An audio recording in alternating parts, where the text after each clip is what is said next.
को माला और माल दोनों प्यारे हो। माला तो मिल गई, माल का आगे कहानी। खा चुके हो पेड़ा? ये पेड़ा नहीं माल होता है, आज का माल वही है दादा। अच्छा अच्छा, तो ये तो कमाल है, पेड़ा ही माल है।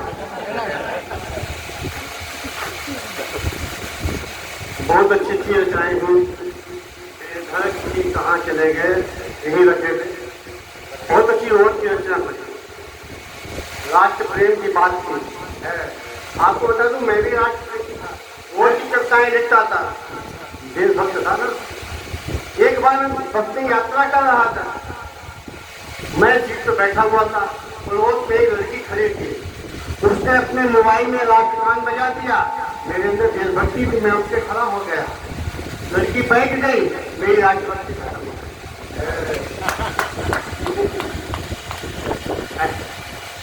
मैं खास कवि के रूप में आमंत्रित किया गया, तो समय आपका देना चाहता हूँ। मुझसे किसी ने पूछा कि सामाजिक डर किसे कहते हैं। मुझसे किसी ने पूछा कि सामाजिक डर किसे कहते हैं। मैंने कपात से उत्तर देते हुए कहा कि मेरी प्रेमिका के बच्चे मुझे मामा कहते हैं और हम हंसकर कहते हैं, इसे भी तो सामाजिक डर कहते हैं।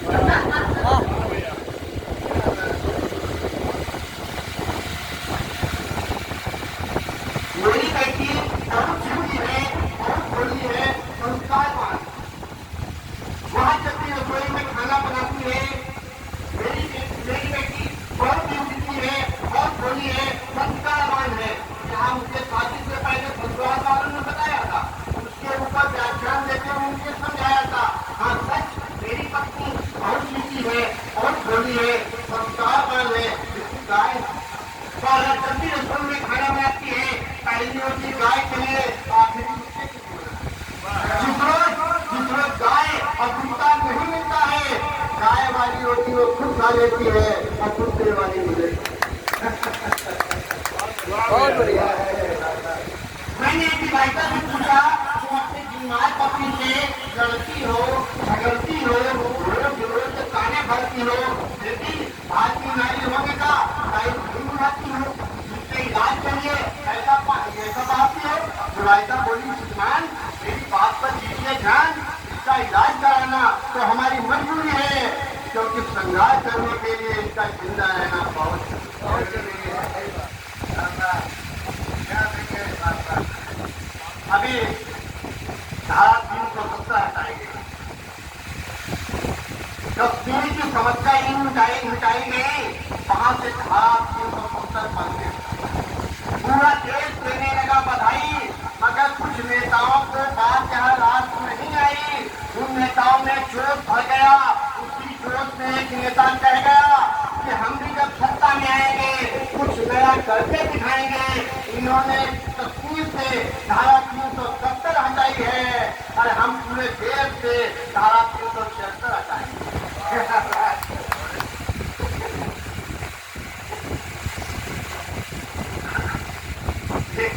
इसको बताया देना चाहता हूँ। मेरी पत्नी बहुत सीधी,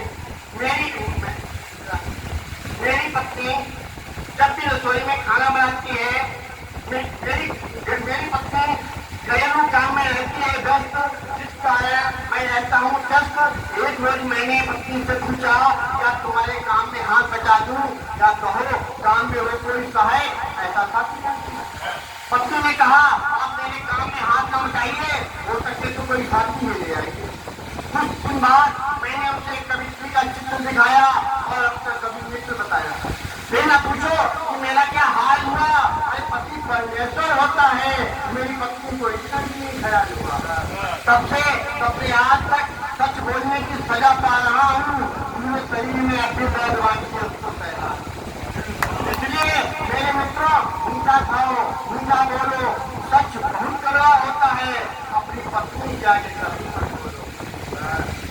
एक कविता जो कहता हूँ, एक कविता हमने पहले से की और हर अच्छा बंदा से बोल सकता हूँ।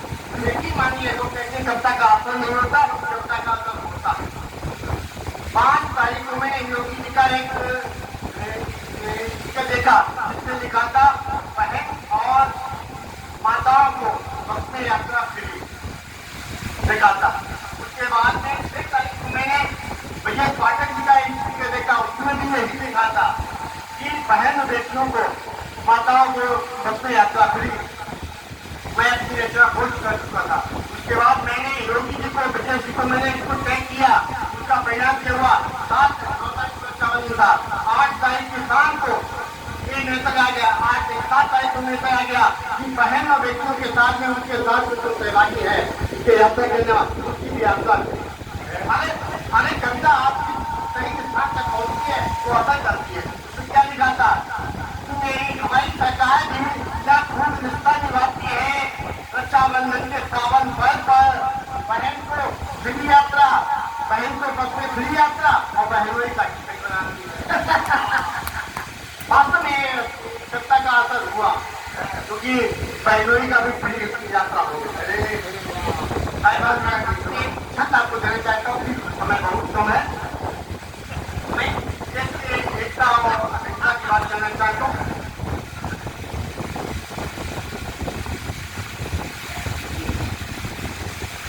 धरा पर प्रेम के दीपक सदायु तक मनाने दो, अमन के गीत मिलकर के यहाँ सबको सुनाने दो।